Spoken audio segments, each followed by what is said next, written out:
નમસ્તે, જય માતાજી। તે માણસ જે સ્ત્રી બનીને છેલ્લા 10 વર્ષથી સ્ત્રીઓની ડિલિવરી કરાવી રહ્યો હતો, પોલીસે જ્યારે તેને ગિરફ્તાર કરીને નકાબ હટાવ્યો તો સામે જે સત્ય આવ્યું તે જાણીને કોઈના પણ રૂવાડા ઊભા થઈ જાય। ખેર નથી રેખા, બહુ મોટી ગડબડ છે। બલકે એમ સમજી લે કે આપણા ગામની ઇજ્જત દાવ પર લાગેલી છે અને તમે સૌ લોકો અહીં આંખે પાટા બાંધીને સૂઈ રહ્યા છો। શાંતિદાયની જાણીતી ખરબચડી અને ખૂંચતી અવાજે રાતની તે અજીબ ખામોશીને ચીરી નાખી। ગામમાં અંધારું ઘેરાઈ ચૂક્યું હતું અને કાચા ઘરોમાંથી ઉઠતા ચૂલાના ધુમાડાની સુગંધ હવામાં ફળેલી હતી। રેખા પોતાના આંગણામાં પડેલી જૂની ખાટલા પર બેઠી હતી કે ત્યારે દરવાજા પર કોઈ પણ અવાજ વિના શાંતિદાય અંદર આવીને ઊભી રહી ગઈ। તે પોતાની મેલી ચાદરમાં લપેટાયેલી હતી અને તેના ચહેરા પર એક અજીબ બેચેની અને રહસ્ય છુપાવવાનો ભાવ સ્પષ્ટ દેખાઈ રહ્યો હતો। તે વિના બોલાવે અંદર આવી ગઈ અને ખાટલાના ખૂણા પર બેસતા અહીં તેઅહીં જોવા લાગી, જેમ કે કોઈ બહુ મોટું રહસ્ય લઈને આવી હોય। રેખાએ હેરાનીથી તેની તરફ જોયું અને ધીમા અવાજમાં બોલી, કોયડા ન બુજાવો દાઈ, સીધી રીતે જણાવો શું વાત છે? કઈ ઇજ્જત અને કઈ કેવી ખેર?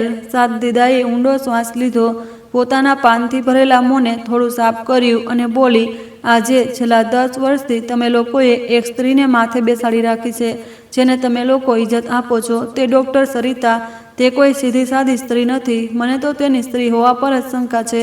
આ સાંભળતા જ રેખા ગુસ્સાથી તેલમલાઈ ઉઠી અને હાથ ઝાટકીને બોલી, તમારું દિમાગ તો ખરાબ નથી થઈ ગયું શાંતિદાઈ? આ કેવી નકામી વાત કરી રહી છે તું? તે છેલ્લા 10 વર્ષથી આપણા ગામમાં છે, તને યાદ નથી તેના આવતા પહેલાં આપણા ગામની સ્ત્રીઓની શું હાલત હતી? ન કોઈ દવાખાનું, ન કોઈ લેડી ડૉક્ટર અને ગામના વૃદ્ધો કોઈ પુરુષ ડૉક્ટરને સ્ત્રીઓ પાસે ફરકવા પણ નહોતા દેતા। કેટલીય સ્ત્રીઓ દર્દમાં તરફડીને મરી ગઈ।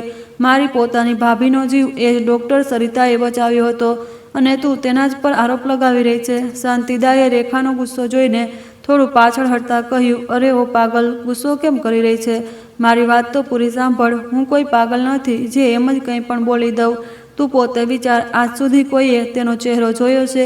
જ્યારે પણ કોઈ પૂછે તો શું એ જૂનું બહાનું કે તેના ચહેરા પર બળેલાના નિશાન છે, તેથી તે કોઈને દેખાડવા માંગતી નથી। ચાલ માની લીધું કે નિશાન છે, પણ આપણે સ્ત્રીઓથી શું પડદો? સ્ત્રીઓ તો સ્ત્રીઓની સામે ખુલી જાય છે, પણ તે તો ડિલિવરીના વખતે પણ પોતાનો કાળો નકાબ નથી ઉતારતી અને તેના અવાજ પર ક્યારેય ધ્યાન આપ્યું છે?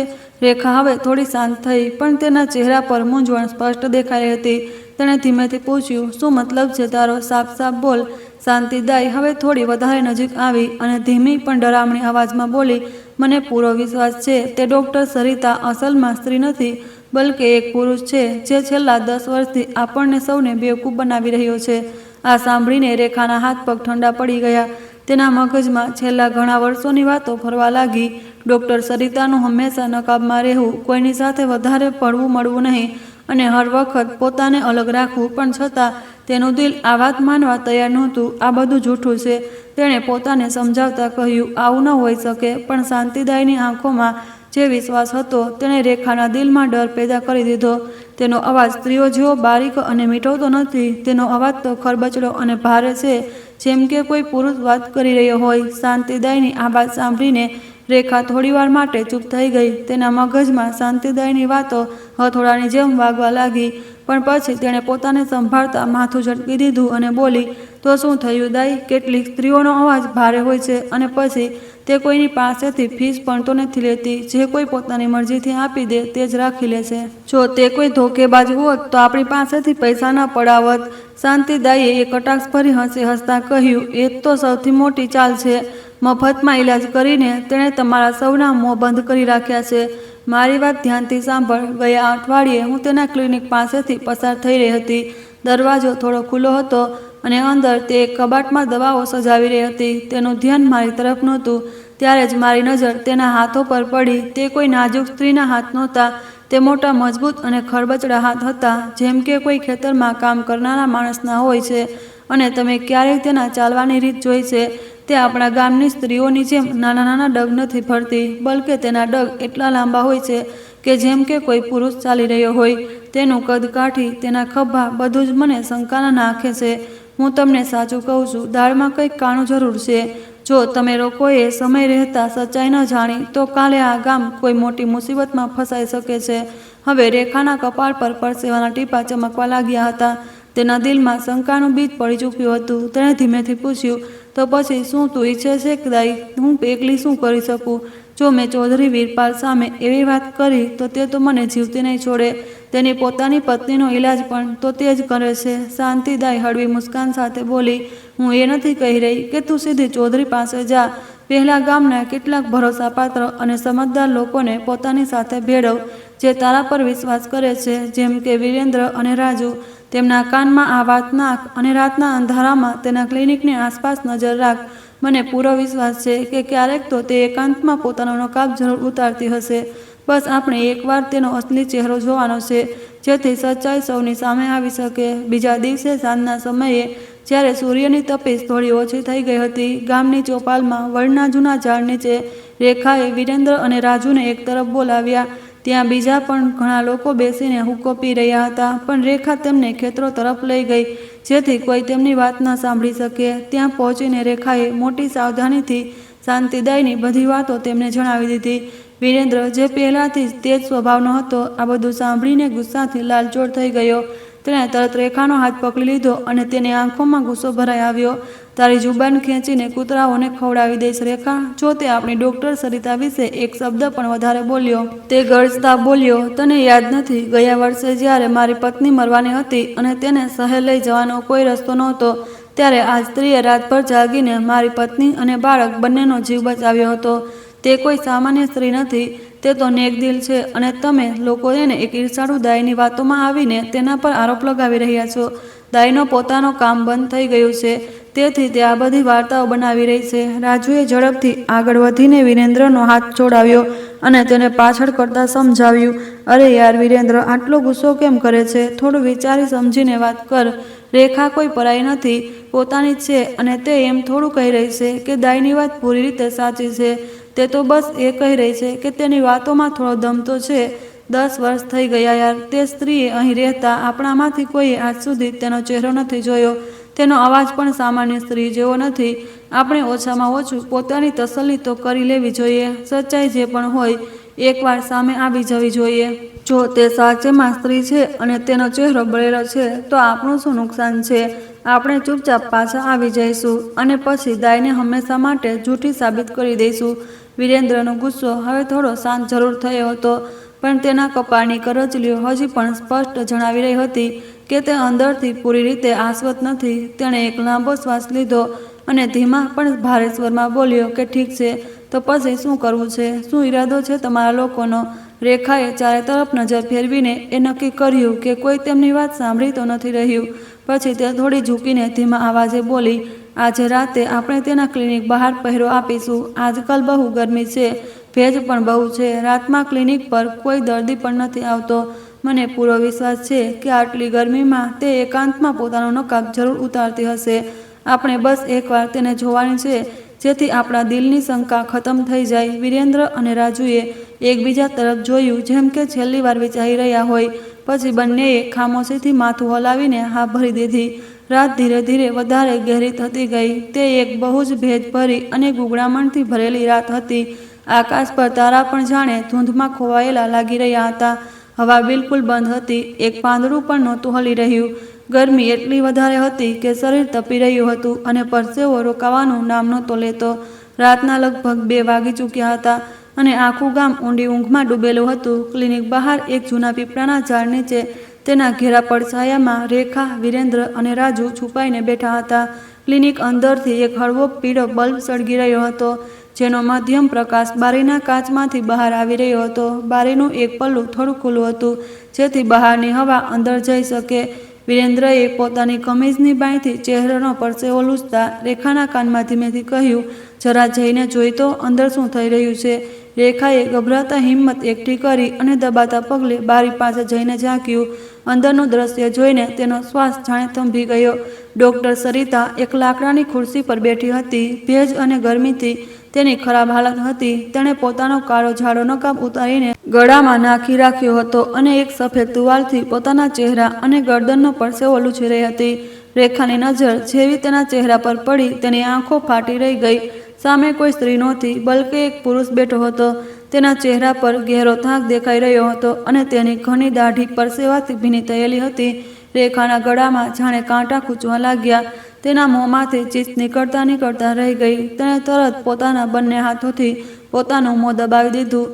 તેનું દિલ જોર જોરથી ધડકવા લાગ્યું. તે ઊંધી રીતે પાછળ હટી અને લથડતા વિરેન્દ્ર અને રાજુ પાસે પહોંચી. અંધારામાં પણ તેનો ચહેરો પીળો પડી ગયેલો સ્પષ્ટ નજર આવી રહ્યો હતો અને તેના હાથ પગ બુરી રીતે ધ્રુજી રહ્યા હતા, જેમ કે તેને કોઈ એવું સત્ય જોઈ લીધું હોય જેને તે પોતે પણ માનવા માટે તૈયાર નહોતી. વિરેન્દ્રએ રેખાની હાલત જોઈને ગભરાઈને પૂછ્યું, શું થયું રેખા? અંદર કંઈક ડરામણું જોયું કે શું? રેખાના હોઠ ધ્રુજી રહ્યા હતા. તેની અવાજ ગળામાં અટકી રહી હતી. તેણે બહુ જ મુશ્કેલીથી પોતાના શબ્દો જોડ્યા અને હકલાતા બોલી, ડરામણું નહીં, તે કોઈ સ્ત્રી નથી, તે એક પુરુષ છે, દાઢીવાળો પુરુષ. આ સાંભળતા જ વિરેન્દ્ર અને રાજુના પગ નીચેથી જમીન ખસી ગઈ. બંને કંઈ પણ વિચાર્યા સમજ્યા વિના પાગલોની જેમ બારી તરફ ભાગ્યા અને અંદર ઝાંકીને જ્યારે તેમણે પોતાની આંખોથી તે નજારો જોયો તો જાણે તેમના હોશ જ ઉડી ગયા. જે ઇન્સાનને તે છેલ્લા 10 વર્ષોથી ડૉક્ટર સમજીને પોતાના ઘરે બોલાવતા રહ્યા, પોતાની સ્ત્રીઓનો જીવ બચાવવા માટે જેની વિનંતી કરતા રહ્યા, તે અસલમાં એક પુરુષ નીકળ્યો. વિરેન્દ્રની આંખોમાં લોહી ઉતરી આવ્યું. તેનો ગુસ્સો ફાટવા તૈયાર હતો. તેણે પાસેથી એક મોટો પથ્થર ઉઠાવ્યો અને બારીનો કાચ તોડીને અંદર ઘૂસવા માટે આગળ વધ્યો. પણ ત્યારે જ રાજુએ ઝડપથી તેનો હાથ પકડી લીધો અને પૂરી તાકાતથી રોકતા બોલ્યો, પાગલ થઈ ગયો છે કે શું? વિરેન્દ્ર, હજી ગુસ્સામાં આવીને કંઈ ઉલટું સીધું ન કર. આપણે નથી જાણતા કે તે એકલો છે કે તેની પાસે કોઈ હથિયાર પણ હોઈ શકે. આ મામલો હવે આપણા બસનો ન રહ્યો. આપણે તરત ચૌધરી વીરપાલની હવેલી જવું પડશે. હવે ફેંસલો પંચાયત કરશે. આ ધોખેબાજ સાથે શું કરવું? આજની રાત ગામની સૌથી ખોફનાક રાત બનવા જઈ રહી છે. રાજુની વાત સાંભળીને વિરેન્દ્રએ કોઈ રીતે પોતાના ગુસ્સા પર કાબુ મેળવ્યો. પથ્થરને જમીન પર ફેંક્યો અને દાંત ભીંસતા બોલ્યો, તું સાચું કહી રહ્યો છે. આજે આ ઇન્સાનને એવી સજા મળશે કે આગળથી કોઈ પણ આપણી ઇજ્જત સાથે રમવાની હિંમત નહીં કરે. ત્રણેય ત્યાંથી પાગલોની જેમ ભાગ્યા. તેમના પગલાંનો અવાજ રાતની ખામોશીને ચીરી રહ્યો હતો, પણ હવે તેમને કોઈ વસ્તુનો હોશ નહોતો. તેમની મંજિલ માત્ર ચૌધરી વીરપાલની હવેલી હતી, જ્યાં આ ભયાનક સત્યને સૌની સામે લાવવાનું હતું. રસ્તામાં રેખા ઘણીવાર ઠોકર ખાઈને પડતી, પણ વિરેન્દ્ર તેને પકડીને ઉઠાવતો અને પછી ત્રણેય આગળ દોડી પડતા. તેમના મગજમાં છેલ્લા 10 વર્ષોની યાદો કોઈ ફિલ્મની જેમ ફરી રહી હતી. કેવી રીતે તે ઇન્સાન એક સીધી સાદી સ્ત્રી બનીને તેમના ઘરોમાં આવતો જતો રહ્યો, કેવી રીતે ગામની સ્ત્રીઓ તેના પર વિશ્વાસ કરતી રહી અને કેવી રીતે તે સૌ આટલા મોટા ધોખાનો શિકાર બની ગયા. હવેલીના મોટા લોખંડના દરવાજા પર પહોંચીને વિરેન્દ્રએ જોર જોરથી દરવાજો પીટવાનું શરૂ કરી દીધું. અંદરથી કૂતરાઓના ભસવાનો અવાજ આવવા લાગ્યો. થોડી જ વારમાં ચોકીદાર ઊંઘમાં આળસ મરડતો દરવાજો ખોલવા આવ્યો, પણ તેનાથી પહેલાં જ વિરેન્દ્ર તેને ધક્કો મારીને અંદર ઘૂસી ગયો અને જોર જોરથી ચીસો પાડવા લાગ્યો, ચૌધરી સાહેબ, ચૌધરી સાહેબ.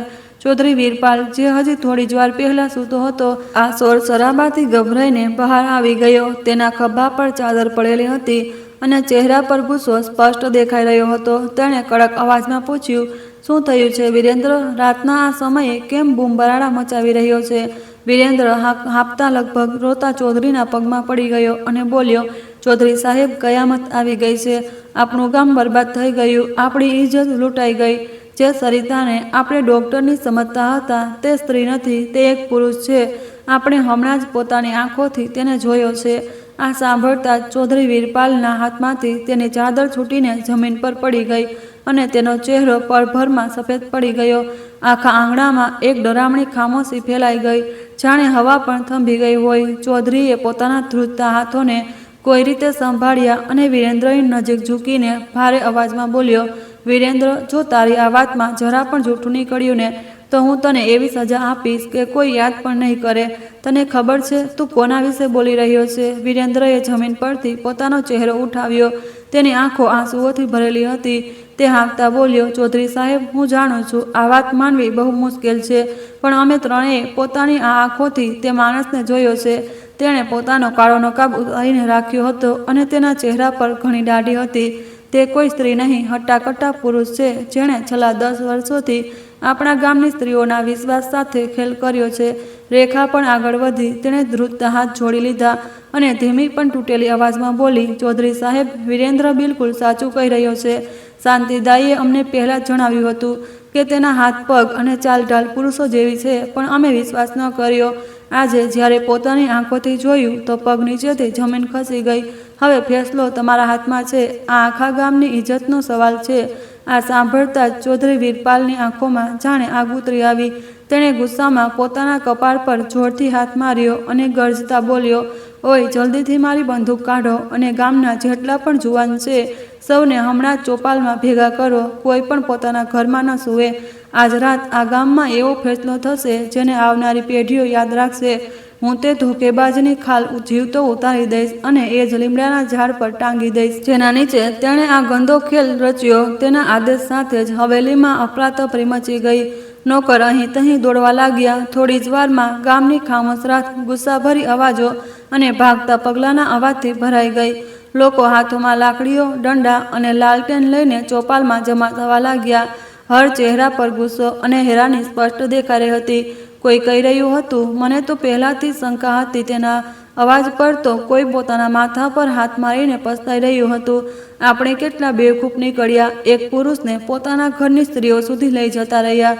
થોડી જ વારમાં ચૌધરી વીરપાલ પોતાની 2 નળીવાળી બંદૂક હાથમાં લઈને ભીડ સામે આવીને ઊભો થઈ ગયો. તેની આંખોમાં લોહી ઉતરી આવ્યું હતું. તેણે સખત અવાજમાં કહ્યું, ધ્યાનથી સાંભળો ગામવાળાઓ, આજ આપણી ઇજ્જત માટીમાં મળી ગઈ છે. જે સાપને આપણે પાળતા રહ્યા એ જ સાપે આપણને ડસી લીધું. તે ક્લિનિકમાં બેઠેલી ડૉક્ટર સરિતા કોઈ સ્ત્રી નહીં બલકે એક પુરુષ છે જેણે આપણા વિશ્વાસનો ફાયદો ઉઠાવ્યો છે. આજ રાત આપણે તેના ક્લિનિકને તોડી નાખીશું અને તેને એવી સજા આપીશું કે કોઈ ફરીવાર આપણી ઇજ્જત તરફ આંખ ઉઠાવવાની હિંમત ન કરે. તેની વાત પૂરી થતાં જ ભીડ જોશમાં આવી ગઈ. લોકો નારા લગાવવા લાગ્યા અને સૌએ ક્લિનિક તરફ વધવાનો મન બનાવી લીધો હતો. ગુસ્સા પોતાના ચરમ પર હતો. એવું લાગી રહ્યું હતું જાણે આજ ખૂન ખરાબો નક્કી છે. હર કોઈ તે ઇન્સાનને પોતાના ગામની ઇજ્જતને દુશ્મન માની ચૂક્યો હતો અને તેને જીવતો છોડવાની વિરુદ્ધ હતો. ચૌધરી વીરપાલે પોતાની બંદૂક સીધી કરી અને આગળ વધવા જતો હતો કે ત્યારે જ હવેલીની અંદરથી એક જોરદાર ચીસ ગુંજી. તે એટલી દર્દભરી હતી કે સૌના પગ ત્યાં જ સ્તંભી ગયા. સૌની નજર હવેલી તરફ ફરી ગઈ. થોડી જ પળમાં હવેલીની અંદરથી એક વૃદ્ધ નોકરાણી બેહોશ હાલતમાં ભાગતી બહાર આવી અને સીધી ચૌધરી વીરપાલના પગમાં પડી ગઈ. તેનો શ્વાસ તેજ તેજ ચાલી રહ્યો હતો. આંખોમાં ડર સ્પષ્ટ દેખાઈ રહ્યો હતો. તે હિચકીઓ વચ્ચે બોલી, ચૌધરી સાહેબ, ગજબ થઈ ગયો. જલ્દી અંદર ચાલો. કવિતા બિટિયાની હાલત બહુ ખરાબ થઈ ગઈ છે. તેનું લોહી નથી અટકી રહ્યું અને તે બેહોશ થઈ ગઈ છે. શાંતિદાઈએ પણ હાથ ઊંચા કરી દીધા છે. તે કહી રહી છે કે હવે બચવું મુશ્કેલ છે. આ સાંભળતા ચૌધરી વીરપાલના હાથમાંથી બંદૂક છૂટીને જમીન પર પડી ગઈ. કવિતા તેની જાનથી વાલી નાની બહેન, જેને તેણે પોતાની દીકરીની જેમ જ પાળી હતી, તે સૌને ત્યાં જ છોડીને પાગલોની જેમ હવેલીની અંદર ભાગ્યો.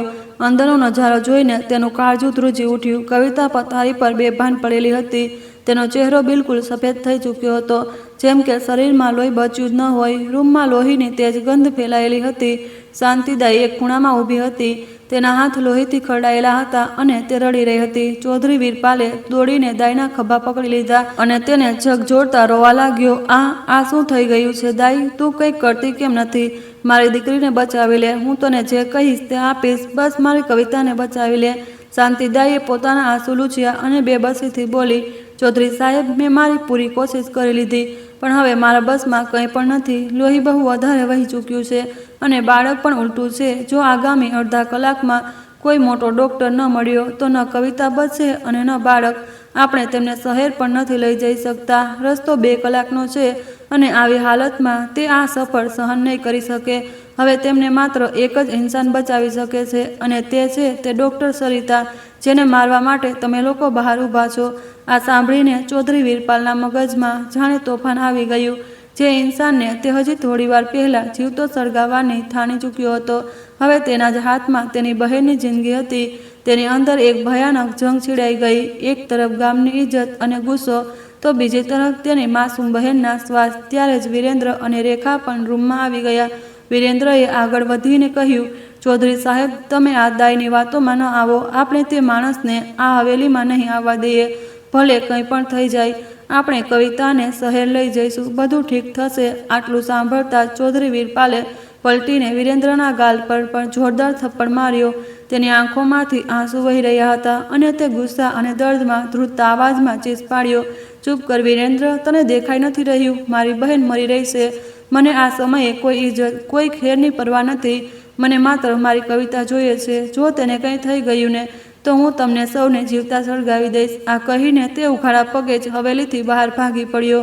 બહાર ઊભેલો આખું ટોળું તેને આ હાલતમાં જોઈને સૂન રહી ગયું.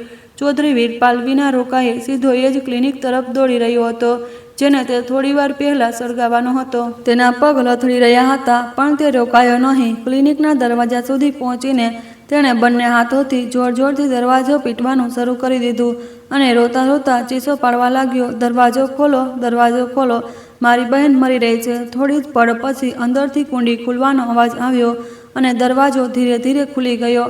સામે એ જ નકાબમાં લપેટાયેલી શખ્સિયત ઊભી હતી જેનો ચહેરો પૂરી રીતે કાળા કપડાથી ઢંકાયેલો હતો. ચૌધરી વીરપાલ તેના પગમાં પડી ગયો અને ગીડગીડાવતા બોલ્યો, હું જાણું છું તમે કોણ છો, પણ આ સમયે મને કોઈ વાતથી કોઈ મતલબ નથી. મારી નાની બહેન કવિતા હવેલીમાં જિંદગી અને મોત વચ્ચે ઝઝૂમી રહી છે. તેનું બહુ લોહી વહી ચૂક્યું છે. શાંતિદાએ પણ હાથ ઊંચા કરી દીધા છે. મારી સાથે ચાલો અને મારી બહેનનો જીવ બચાલો. હું જિંદગીભર તમારો એહસાન નહીં ભૂલું. તે નકાબપોશે ચૌધરીની વાત સાંભળી પણ કોઈ સવાલ ન કર્યો, ન કોઈ બહેસ. તેણે વિના એક શબ્દ બોલે તેજીથી પોતાનો કાળો બેગ ઉઠાવ્યો અને ચૌધરી સાથે હવેલી તરફ ચાલી પડ્યો. તેની ચાલમાં એક અજીબ ઉતાવળ હતી, જેમ કે તેને પોતાના જીવની કોઈ પરવા જ ન હોય, બસ કોઈનો જીવ બચાવવાની ફિકર હોય. હવેલીની બહાર આખું ગામ જમા હતું. જ્યારે લોકોએ ચૌધરી વીરપાલને એ જ નકાબપોશ સાથે પાછા ફરતા જોયો તો સૌની નજર ઝૂકી ગઈ. કોઈમાં હિંમત નહોતી કે ચૌધરી સામે કંઈ બોલી શકે. તે ડૉક્ટર તેજીથી અંદર ગયો અને સીધો એ જ રૂમમાં પહોંચ્યો જ્યાં કવિતા બેભાન પડી હતી. તેણે શાંતિદાયને પોતાની સાથે અંદર રાખી અને દરવાજો અંદરથી બંધ કરી લીધો. બહાર દલાલનમાં ચૌધરી વીરપાલ જમીન પર બેઠા. ત્યાં જ બીજી તરફ ઊભેલા લોકો વચ્ચે ધીરે ધીરે ફૂસફૂસાહટ શરૂ થઈ ગઈ. વિરેન્દ્ર ધીમેથી રાજુની પાસે ઝૂકીને બોલ્યો, જોઈ લેજે રાજુ, આ બધું તે ધોકેબાજની કોઈ ચાલ છે. અંદર જઈને ખબર નહીં શું કરશે. મને હજી પણ તેના પર ભરોસો નથી. રાજુએ તેને હળવો ધક્કો મારીને ચૂપ કરાવ્યો અને બોલ્યો, વિરેન્દ્ર, તે અંદર કોઈનો જીવ બચાવવાની કોશિશ કરી રહ્યો છે અને તને હજી પણ શંકા થઈ રહી છે. ઓછામાં ઓછો તે આપણાથી વધારે હિંમતવાળો છે, જે બધું જાણતા હોવા છતાં અહીં મોતની વચ્ચે આવી ગયો. સમય જાણે થંભી ગયો હતો. લગભગ 2 કલાક સુધી સૌના શ્વાસ અટકેલા રહ્યા. અંદરથી કોઈ અવાજ નહોતો આવી રહ્યો. ચૌધરી વીરપાલની બેચેની હરપળ વધતી જઈ રહી હતી. ત્યારે અચાનક રૂમની અંદરથી એક બાળકના જોર જોરથી રોવાનો અવાજ ગુંજ્યો. આ અવાજ સાંભળતા જ ચૌધરી વીરપાલે જમીન પર માથું રાખી દીધું અને ધ્રુસકે ધ્રુસકે રોવા લાગ્યો. થોડીવાર પછી દરવાજો ખુલ્યો અને ડૉક્ટર સરિતા બહાર આવી. તેના આખા કપડાં પરસેવાથી ભીના થયેલા હતા અને તે બુરી રીતે હાંફી રહી હતી. તેણે પોતાની એ જ ભારે અવાજમાં કહ્યું, મુબારક હો ચૌધરી સાહેબ, તમારી બહેન અને તેનું બાળક બંને હવે ખતરાથી બહાર છે. લોહી બહુ વહી ગયું હતું પણ હવે બધું ઠીક છે. ચૌધરી વીરપાલ ઊભો થયો. તેને તેની વાત સાંભળી પણ તેના ચહેરા પર શુક્રિયા ઓછો અને ગુસ્સો વધારે દેખાઈ રહ્યો હતો. તેનું કામ પૂરું થઈ ચૂક્યું હતું અને હવે તેને એ જ ફેસલો યાદ આવી રહ્યો હતો જે તેણે થોડા કલાક પહેલાં આખા ગામની સામે લીધો હતો. ડૉક્ટર સરિતાએ ચૂપચાપ પોતાનો બેગ ઉઠાવ્યો અને હવેલીથી બહાર નીકળવા લાગી. જેવું તેણે બહાર પગ મૂક્યો, ગામવાળાઓએ તેને ચારે તરફથી ઘેરી લીધી. તેમની આંખોમાં ફરી એ જ ગુસ્સો અને શંકા પાછા આવી ગયા હતા. વિરેન્દ્ર આગળ વધ્યો. તેણે તેનો રસ્તો રોક્યો અને કટાક્ષભર્યા અંદાજમાં બોલ્યો, ક્યાં જઈ રહ્યા છો ડૉક્ટર સાહેબ? કે કહું ડૉક્ટર સાહેબા, આજ તો તમારો અસલી ચહેરો જોઈને જ તમને અહીંથી જવા દઈશું. બહુ બેવકૂફ બનાવી લીધા તમે અમને સૌને. ડૉક્ટર સરિતા ચૂપચાપ ઊભી રહી, કંઈ પણ બોલ્યા વિના, જાણે તેને ખબર હોય કે હવે જે થવાનું છે તે થઈને જ રહેશે. તેણે ચૂપચાપ પોતાનું માથું ઝુકાવી લીધું. બહાર ઊભેલા લોકો તેને ગાળો આપવા લાગ્યા. કેટલાકે ગુસ્સામાં આવીને તેને ધક્કા પણ માર્યા. માહોલ હરપળ વધારે ભડકતો જઈ રહ્યો હતો કે ત્યારે જ અચાનક દૂરથી પોલીસની ગાડીઓના સાયરનનો અવાજ સંભળાયો. કોઈએ ચૂપકેથી પોલીસને ખબર કરી દીધી હતી કે એક પુરુષ સ્ત્રી બનીને ગામવાળાઓને ધોકો આપી રહ્યો છે અને હવે ગામવાળા તેને મારવા પર ઉતારું છે. થોડી જ પળોમાં 2 પોલીસની ગાડીઓ ધૂળ ઉડાડતી ત્યાં આવી પહોંચી અને તેમાંથી ઘણા પોલીસવાળા બહાર નીકળી આવ્યા. ઇન્સ્પેક્ટરે આગળ વધીને ભીડને પાછળ ધકેલી અને બંદૂક હવામાં ઉઠાવીને જોરથી ચીસ પાડી, સૌ પાછળ હટી જાવ, કોઈ પણ કાયદો પોતાના હાથમાં નહીં લે. તેણે તરત તે નકાબપોશ ડૉક્ટરને પોતાના ઘેરામાં લીધો અને ભીડના ગુસ્સાથી બચાવતા તેને પાછો તેના ક્લિનિક તરફ લઈ ગયો જેથી ત્યાં આરામથી પૂછપરછ કરી શકાય. બહાર આખું ટોળું નારા લગાવતું ક્લિનિકની સામે જમા થઈ ગયું.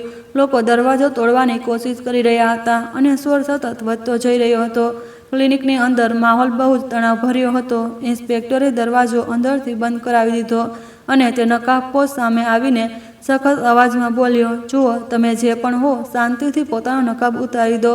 બહાર લોકો તમારો જીવ લેવા પર તૂટેલા છે. અમે તમને બચાવીને અહીં લાવ્યા છીએ. અમારે સચ્ચાઈ જાણવી પડશે કે તમે કોણ છો અને આ બધું કેમ કરી રહ્યા છો. ડોક્ટરે બંને હાથ જોડી લીધા. તેના અવાજમાં ગહેરો દર્દ હતો. તે બોલ્યો, સાહેબ, મને એમ બેઇજ્જત ન કરો. મેં કોઈનું કંઈ નથી બગાડ્યું. મને બસ ચૂપચાપ અહીંથી જવા દો. હું ક્યારેય પાછો આ ગામમાં નહીં આવું. મારી તમને હાથ જોડીને વિનંતી છે.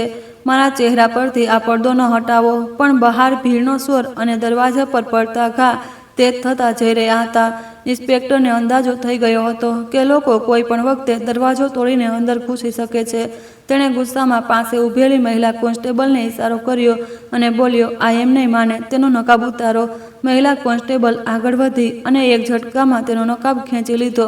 નકાબ હટતા સામે એક પુરુષનો ચહેરો હતો. ઘણી દાઢી, પરસેવાથી ભીનું કપાળ અને આંખોમાં કોઈ ડર નહીં, બલકે એક અજીબ શાંતિ અને ગહેરો દર્દ હતો. જેમ કે બહુ કંઈ સહન કરીને પણ તે શાંત થઈ ચૂક્યો હોય. બહાર બારીમાંથી ઝાંકી રહેલા લોકો આ નજારો જોઈને વધારે ઉગ્ર થઈ ગયા. ગાળો આપતા દરવાજો પીટવા લાગ્યા. પણ અંદર ઊભેલા ઇન્સ્પેક્ટરની હાલત જોવા જેવી હતી. તે ચહેરાને જોઈને જાણે જળ થઈ ગયો હતો. તેની આંખો હેરાનીથી ફેલાઈ ગઈ. તે ઘણી પળ સુધી પલક ઝબકાવ્યા વિના તે માણસને જોતો રહ્યો, જેમ કે તેને વિશ્વાસ જ નહોતો થઈ રહ્યો. પછી તેણે પૂરા શરીરમાં એક ધ્રુજારી દોડી ગઈ. તેનો શ્વાસ અટકી ગયો હતો.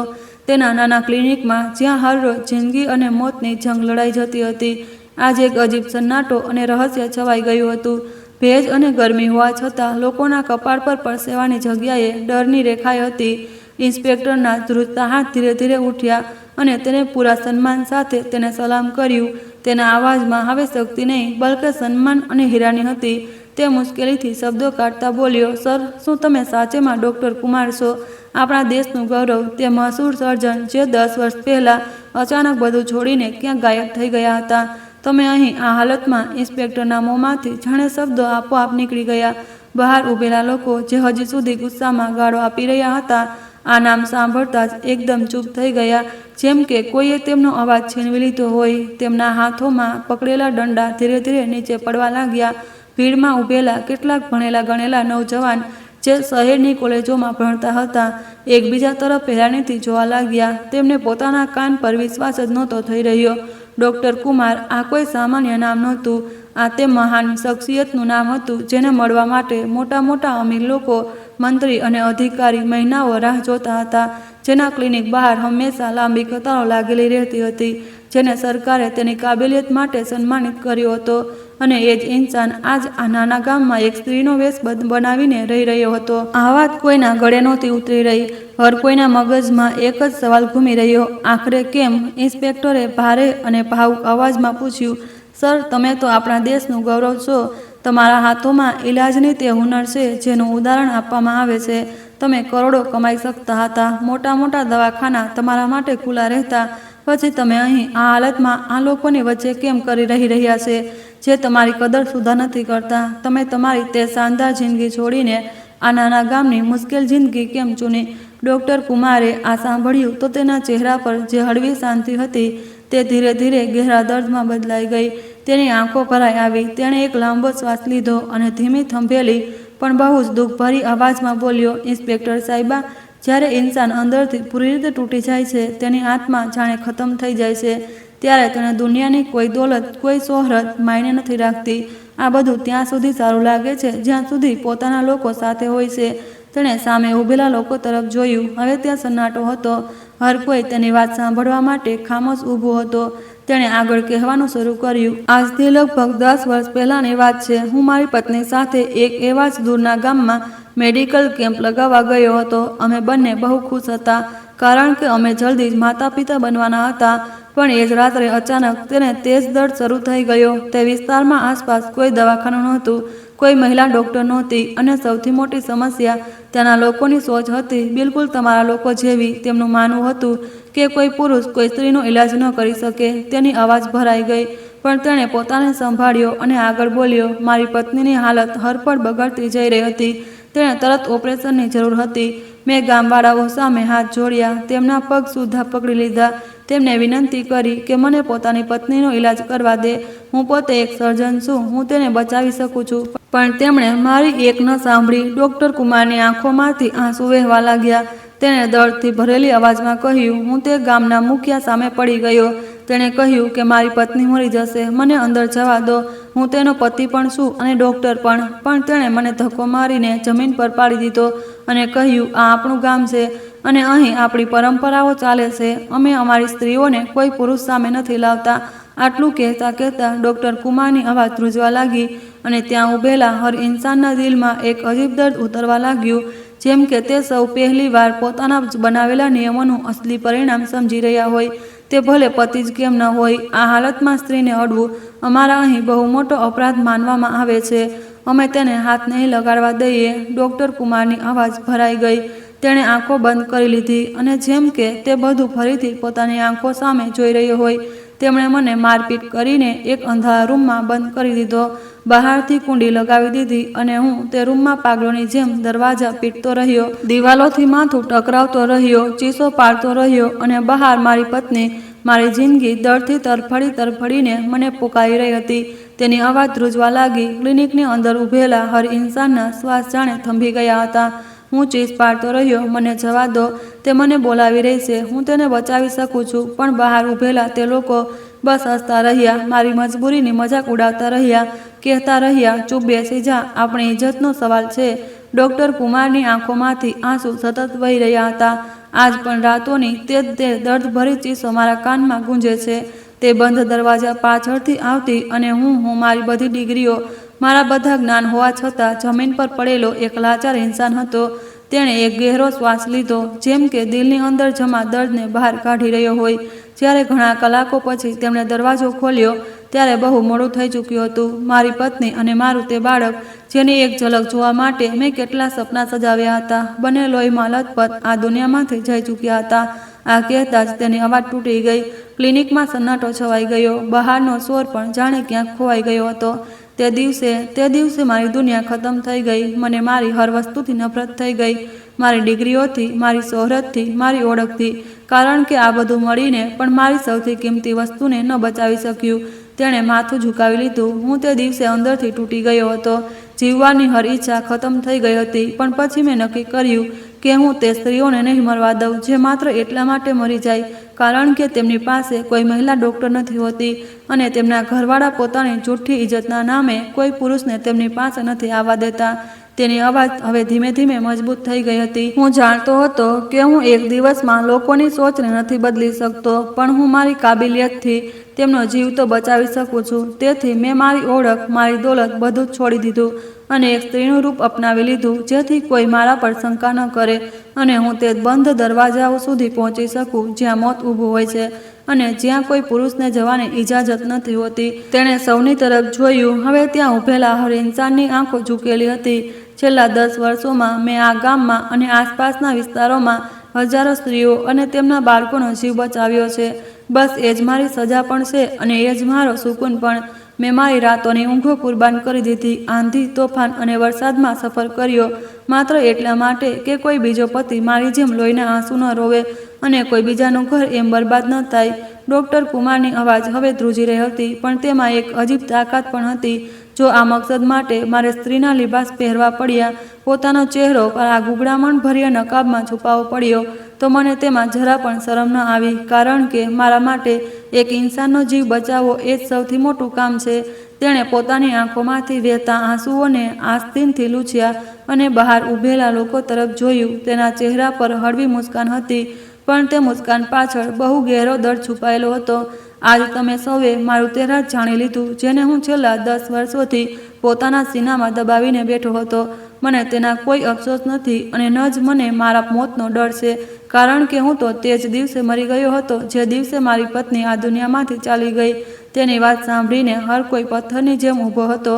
જો તમે લોકો ઈચ્છો તો આજ મને પોતાના દંડાઓ અને લાકડીઓથી મારી નાખો, મને કોઈ ફરિયાદ નહીં હોય. પણ મારતા પહેલાં એકવાર પોતાના દિલ પર હાથ રાખીને વિચારજો કે આજ મેં એ જ ચૌધરીની બહેન કવિતાનો જીવ બચાવ્યો છે. જો હું ઈચ્છતો તો પોતાનું રાજ બચાવવા માટે તેને મરવા દેતો. મારી પત્ની તો ચાલી ગઈ, પણ મેં તમારી કવિતાને નથી જવા દીધી. મેં મારો ફરજ નિભાવી દીધો. તેની આ વાત જાણે હર ઇન્સાનના દિલને ચીરી રહી હતી. ક્લિનિકની અંદર અને બહાર ઊભેલા લોકો પર જાણે મોત જેવી ખામોશી છવાઈ ગઈ. કોઈના પાસે કંઈ પણ કહેવા માટે શબ્દો નહોતા. સૌના માથા શરમથી ઝૂકી ગયા હતા. ત્યારે જ ભીડને ચીરતો ચૌધરી વીરપાલ આગળ વધ્યો. તેના ચહેરા પર આંસુ વહી રહ્યા હતા. તે સીધો ડૉક્ટર કુમારના પગમાં પડી ગયો. તેના આંસુ ડૉક્ટરના પગને ભીના કરી રહ્યા હતા. તે બાળકોની જેમ રોતા બોલ્યો, ડૉક્ટર સાહેબ, અમને માફ કરી દો. અમે અંધ અને અભણ લોકો છીએ જે એક હીરાને પથ્થર સમજતા રહ્યા. તમે તો નેક છો જેણે પોતાનું બધું જ ખોઈને અમારી પેઢીઓને બચાવી છે. તે હાંફતા હાંફતા રોઈ રહ્યો હતો. હું કેટલો મોટો પાપી છું કે હું એ જ હાથને કાપવા ચાલ્યો હતો જેણે હજી મારી બહેન કવિતાને મોતના મોંમાંથી બહાર કાઢી. અમે તમારા એહસાનો નીચે દબાયેલા છીએ અને અમે તમને મારવાનું વિચાર્યું. મારા પર લાનત છે. તેણે પોતાનું માથું જમીન પર પટકી દીધું. મારી જૂઠી શાનને મારી આંખો પર પડદો નાખી દીધો હતો. હું આ લાયક નથી કે તમે મારી તરફ જુઓ. તમે આજ મારી બહેનને બચાવીને મને એવો સબક આપ્યો જેનો ગુંજ હું જિંદગીભર સાંભળીશ. મને માફ કરી દો. ઇન્સ્પેક્ટર વિરેન્દ્ર, રેખા અને બાકી ગામવાળા પણ રોઈ રહ્યા હતા. વિરેન્દ્ર આગળ વધ્યો. તેણે પોતાનો દંડો તોડીને ફેંકી દીધો અને રોતા બોલ્યો, ડૉક્ટર સાહેબ, મારી પત્ની અને મારા બાળકનો જીવ પણ તમે જ બચાવ્યો હતો. તમે અમારા માટે રોશની છો. અમને તમારી આ હલકી સોચ માટે માફ કરી દો. અમે બહુ મોટા ગુનેગાર છીએ. રેખા પણ આગળ વધી. તેણે રોતા રોતા ડૉક્ટરના હાથ પકડી લીધા અને બોલી, ડૉક્ટર સાહેબ, તમે અમારી પેઢીઓને બચાવી અને અમે તમારો જીવ લેવા પર ઉતારું થઈ ગયા. અમને અમારી આ નાની સોચ પર બહુ શરમ આવી રહી છે. આખા ગામના લોકો માથું ઝુકાવીને ઊભા હતા. કોઈની હિંમત નહોતી થઈ રહી કે તે આંખ ઉઠાવીને ડૉક્ટર કુમાર તરફ જોઈ શકે. તેમણે એક એવા ઇન્સાનને ઓળખવામાં બહુ મોટી ભૂલ કરી દીધી હતી જે માત્ર એક ડૉક્ટર નહીં બલકે એક સાચો ઇન્સાન હતો, જેણે પોતાનું બધું ખોઈને પણ બીજાની જિંદગી બચાવવાનો રસ્તો ચૂન્યો હતો. તે દિવસે ગામવાળાઓની જૂઠી શાન અને પોકળ ઇજ્જત માટીમાં મળી ગઈ હતી. તેમની સામે સચ્ચાઈનો એવો અજવાળું ફેલાઈ ચૂક્યો હતો જેણે તેમના દિલોમાં જમા વર્ષો જૂનું અંધારું સાફ કરી દીધું હતું. જે લોકો હજી સુધી પોતાની પરંપરાઓ અને ખોટી સોચ પર ઘમંડ કરતા હતા, આજ એ જ લોકો માથું ઝુકાવીને ઊભા હતા. તેમની આંખોમાં પસ્તાવો હતો, પણ સાચે જ એક એવી નવી સમજ પણ જન્મ લઈ ચૂકી હતી. તે નાના ગામમાં તે દિવસે માત્ર એક બાળકનો જન્મ નહોતો થયો, બલકે એક નવી સોચને પણ જન્મ લીધો હતો. ચૌધરી વીરપાલ, વિરેન્દ્ર, રેખા, રાજુ અને બાકી ગામવાળાઓએ તે જ વખતે નક્કી કરી લીધું કે હવે ક્યારેય કોઈ સ્ત્રીનો જીવ જૂઠી ઇજ્જત અને નકામી પરંપરાઓના કારણે નહીં જાય. તેમણે દિલથી ડૉક્ટર કુમારને તેના અસલી રૂપમાં સ્વીકાર કરી લીધો. એક એવા ઇન્સાનના રૂપમાં જે ઇન્સાનિયતનું ઉદાહરણ હતું. તેમણે તેના પૂરા સન્માન અને આદર સાથે પોતાના ગામનો સૌથી મોટો રક્ષક માની લીધો. તે ઇન્સાન જે આટલા વર્ષો સુધી અંધારામય રહીને બીજાઓ માટે રોશની વહેંચતો રહ્યો, આજ એ જ તેમના દિલનો સૌથી મોટો અને બેતાજ રાજા બની ચૂક્યો હતો. હવે કોઈ તેને તેના વેશથી નહીં બલકે તેના કર્મોથી ઓળખતો હતો અને એ જ તેની અસલી જીત હતી. આ કહાનીથી આપણને આ શીખ મળે છે કે જૂઠી ઇજ્જત, પરંપરાઓ અને વિના વિચારીએ શંકા કરવી ઘણીવાર કોઈનો જીવ લઈ શકે છે અને સાચા ઇન્સાનને ખોટો સાબિત પણ કરી શકે છે. આપણે કોઈને તેના રૂપ કે વેશથી નહીં બલકે તેના કર્મ અને ઇન્સાનિયતથી જ ઓળખવા જોઈએ. સાથે જ સમય પર સાચો ઈલાજ અને સાચી સોચ જ સૌથી મોટી ઇજ્જત હોય છે, ન કે નકામી માન્યતાઓ. તો દોસ્તો, જો તમને અમારી આ કહાની પસંદ આવી છે અને તમે કયા શહેરથી આ કહાની સાંભળી રહ્યા છો, અમને કમેન્ટ કરીને જરૂર જણાવજો. વિડીયોને લાઇક કરો, હાઈપ આપો અને વધારેમાં વધારે શેર કરો. ચેનલ પર નવા છો તો સબસ્ક્રાઈબ કરો અને નોટિફિકેશન બેલ દબાવો, જેથી આગામી અપડેટ સૌથી પહેલાં તમને મળે. આ કહાની પૂરી રીતે કાલ્પનિક છે અને માત્ર મનોરંજન અને સામાજિક સંદેશ આપવાના હેતુથી લખવામાં આવી છે.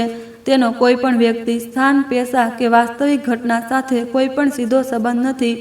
કહાનીમાં દેખાડવામાં આવેલ પાત્રો, ઘટનાઓ અને પરિસ્થિતિઓનો ઉદ્દેશ્ય માત્ર સમાજમાં ફેલાયેલી ખોટી સોચ અને અંધવિશ્વાસ પ્રત્યે જાગૃતતા ફેલાવવાનો છે. કૃપા કરીને તેને વાસ્તવિકતા સાથે જોડીને ન જુઓ. ધન્યવાદ.